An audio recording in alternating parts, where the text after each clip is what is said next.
সময় দুপুর 2টো। চলে গেছি দোকান থেকে বাড়িতে। কিন্তু প্রতিদিনের মতন আমি আমার কাজগুলোকে শুরু করতে পারিনি। তারপরেও চেষ্টা করেছি আপনাদের জন্য পুরো ভিডিওটা উপস্থাপন করার জন্য। প্রতিদিনের মতন সব কিছুকে দেখার পরে চলে যাচ্ছিলাম আমার ঘাসের জমিতে। সেখানে কিছু কিছু জায়গায় অনেকগুলো ঘাস মারা যাওয়ার কারণে আমি ফিরে আবার রিপিট করে ঘাসগুলোকে লাগাইতে চেষ্টা করছিলাম।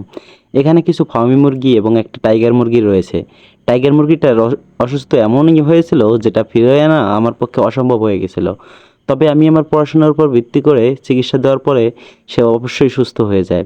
দেন এর পরের ভিডিওতে আপনারা দেখতে পারবেন ফার্মি মুরগিটার সম্পূর্ণ ডিটেলস।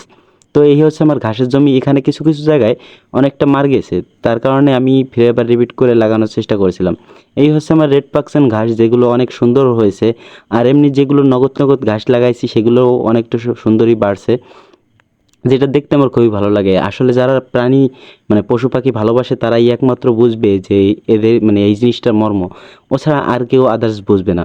বিশেষ করে বিসমিল্লাহ এগ্রোকে অনুসরণ করে আমি এই ভিডিওগুলো উপস্থাপন করতেছি আপনাদের মাঝে। আমারও বিসমিল্লাহ এগ্রোর ভিডিওগুলো দেখতে অনেক ভালো লাগে।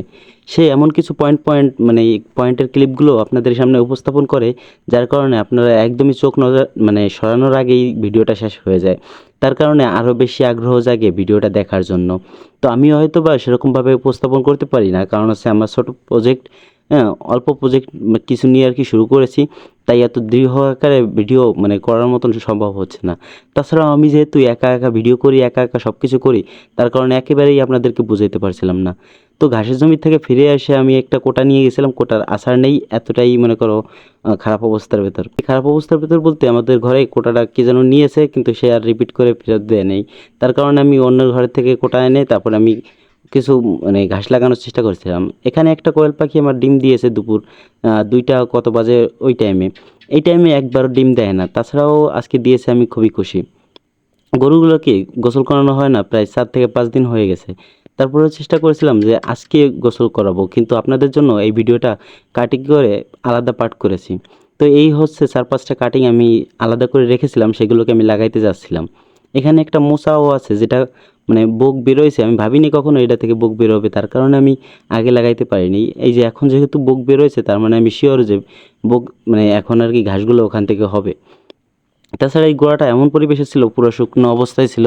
হঠাৎ অনেক বৃষ্টি হওয়াতে বোকটা খুবই ভালোভাবে বেরোয়ছে। তো চলে যাচ্ছিলাম আমি আমার ঘাসের জমিতে।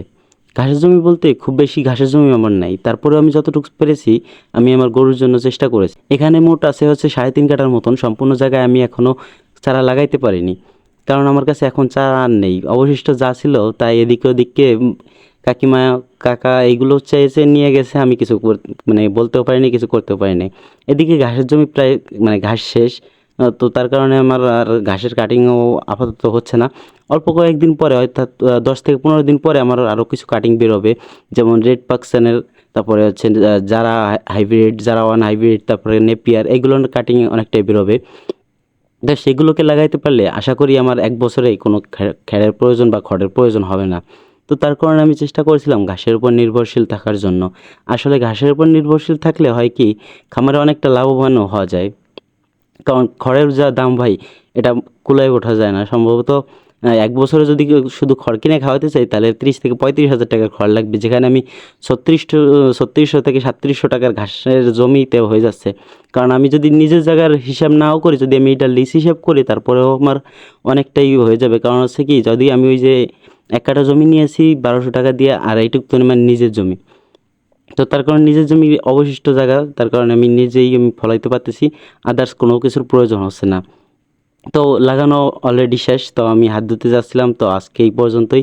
সবাই আমার এই ছোট্ট খামারের জন্য দোয়া ও আশীর্বাদ, ভালোবাসা রাখবেন, যাতে আমি এদেরকে নিয়ে আরও উপরের দিকে যেতে পারি।